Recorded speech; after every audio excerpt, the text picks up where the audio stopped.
Welcome, ladies and gentlemen, to another exciting episode of This Is Our Life.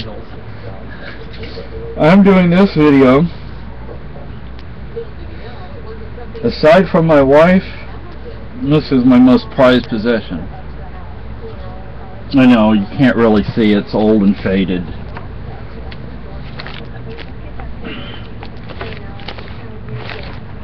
This is my kitty cat blanket. My kitty cat covers. I used to call them my kitty cat covers. Baby blanket? Yeah, this was my baby blanket. This is my original baby blanket. And I thought I had lost it in the fire, but it was at my mother's house. Oh, that's good. You know, it has little duckies and little kitties. My grandmother, Cuthrell, and great-grandmother Price made it for me. They were from North Carolina. They didn't know if I was going to be a boy or a girl, so they made it pink and blue. Well, back then it's kind of hard to know. You know, yeah, they didn't have all the fancy equipment they do now. Fancy gadgets, you know. Yeah, like CAT scans and ultrasounds and. Yeah. You know, in Spain, you know, they bottle fit. They were lucky to have a stethoscope. Yeah.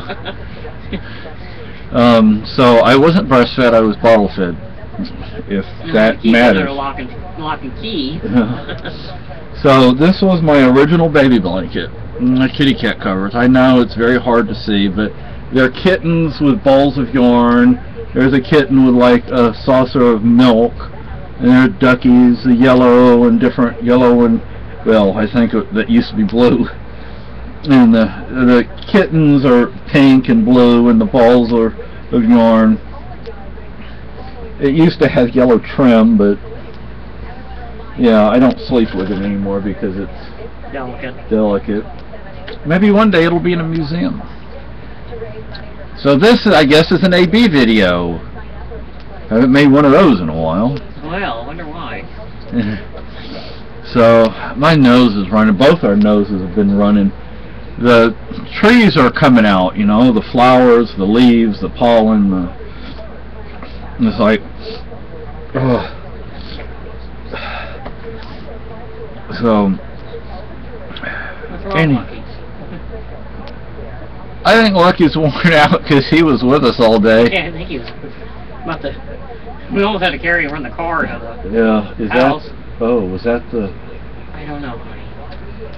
Because we'll hear about it. When we were at the bookstore, there was a very bad accident. Yeah, when we were at the bookstore, I heard a helicopter, and eventually I saw him, but he was way, way up there. If you didn't see the last video, there was a very bad accident with a tanker. We believe it was a tanker truck and a car. There were fatalities. Yeah. Fire departments from everywhere, volunteer and paid fire departments. Sirens and. I think it's mostly volunteer around here. Yeah. Only the larger. Like Keene would be. The only one that has paid, isn't it? As far as I know. The city council, they call it the board of selectmen in Keene, think Keene is a big city. Yeah, right. Keene is not a big city. Yeah, very funny because school's out now. And the only reason the kids are going to still be here is because they don't have any place else to go for summertime, except to hang out in Keene, or because they have jobs and they're going to keep their jobs, or they're taking summer classes. But for the most part, the school, Keene State College, is going to be empty. The only reason Keene has the population, population that it has, is because when they take the census, it's during the semester. I don't think they should be counting on though. You know, I agree with you because that's a temporary transient. There you go. Thank you. Transient population. You know, and hey, I went to college. Well, I know what it's like. You know, some people drop out right away. Some people stay till halfway through or almost to the end, and they drop out and transfer or get sick and they have to leave. You know, sadly in Keene, a lot of people get hooked on drugs and they drop out. It's kind of a druggy city. Yeah. I hate to say that, but it is. Yeah. So, anyway, Anyway, so I just wanted to show you my baby blanket.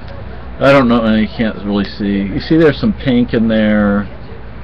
I mean, the colors are so faded. I mean, you have to consider this is over 50 years old. Because my grandparents and my grandmother and great-grandmother, see there's a kitten right there in a saucer. There's some yellow duckies. Like I said, my grandmother Cuthrell, my great-grandmother Price, they made it. So, you know, hey, back then, that's what women did. To be honest with you, I'm not trying to sound sexist, you know, because that's what women did back then. My grandmother was a school teacher, a Sunday school teacher, and a farmer's wife.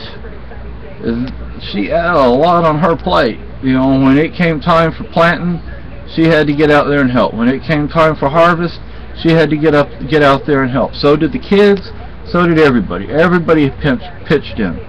My grandmother cooked on a wood stove. That's not like going into the kitchen and turning on electric or gas. You have to get there, you have to get the fire going, you have to get the wood. It's a lot of work. Yeah. So, you know, I really have to praise her, I guess you would say. So, and my granddad. I mean, my granddad, he plowed with a mule and a plow. He didn't have no tractor. And yes, tractors existed back then, but he just was old-fashioned, I guess. All he could afford. Yeah. My great-grandparents had a wagon, a horse-drawn wagon. When they went into town, they went in with a horse-drawn wagon. When they took their crops to sell their crops, they went with a horse-drawn wagon. My granddaddy, he could, you know, he was a new generation, so to speak, from my great-grandparents, and he has still plowed with a mule. And you have to, if you don't understand plowing with a mule, it's not easy, because you have to make sure, because see, if you let the horse just pull, well, that's a mule, not a horse that he had. If you just let the mule pull, the plow is just going to drag across the top. You have to get up there and dig it in. You have to keep pushing it so the plow keeps pushing into the ground. That's hard work. These people, let me tell you, they were strong. You know, I remember reading a story once in a book that I had about the Amish and Mennonites in colonial America. Or was it colonial America? Anyway, this one guy, he was a big guy. He was Amish, and you know, some of the town folk kept picking on him. "Oh, you're Amish, you won't hit back." Well, he showed them one day. He grabbed two of them under his arms, took them and threw them in a pile of hay, and they're like, "Oh gosh, he's strong." You know, and this is an old boy who was doing with a mule and a plow, or a horse and a plow. Now, my wife has seen the Clydesdales at the Anheuser-Busch. Yeah, the Anheuser-Busch Clydesdales. Anheuser-Busch Clydesdales. Now, some of them Amish, that's what they use. Them are strong, powerful horses. And they're very smart horse too. So, you know. Not dumb at all. No. So, you know, if y'all are thinking that they had it easy, they didn't have it easy at all. We have it easy. We have cars. Cars that are reliable. Yeah, okay, the cars back then were like tanks. You could plow it into a brick wall and yeah, but they didn't always. Well, like my mom, her sister was learning how to drive, and she backed the I think it was Studebaker into the brick wall of the building, and a few bricks fell loose and scared the blind man that was sitting in the window, and knocked a flower pot down, but it was about all. It made a little dent in the bumper, and then her dad got mad and took the car and sold it. See, my grandmother, she had a car because she was a school teacher, but the car didn't always work. They didn't buy it new. I mean, my grandparents weren't in that kind of position. Jeez. They were poor dirt farmers. Even though as cheap as a car was compared to now. Yeah, that's true. That's very true. But Look, when the car didn't work, my grandmother and my uncle and my mom walked to town to school. You're talking 5 miles from where they live. Car didn't start that morning, hit the road. Now, yeah, you probably get picked up by somebody, give you a ride, and you probably knew who they were. Living in a place like that, everybody knew everybody. Then that was when everything was small and you knew everybody. Yeah. And during World War II, and my grandfather Cuthrell served in World War I. But he was too old in World War. He was born in 1895. So he was like in his mid-40s in World War II. And they said, "We don't want you, you're too old." He was a big guy. My granddaddy was a big guy. He was a tall guy. I used to have pictures. I don't know if you've never seen corn in a field. Corn grows really tall. And my granddaddy was almost as tall as the corn. That's tall.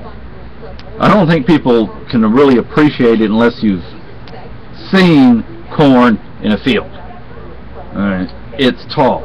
I used to walk through cornfields, and I couldn't see the sky. You know, so anyway, so I was just making this video about this. So bye.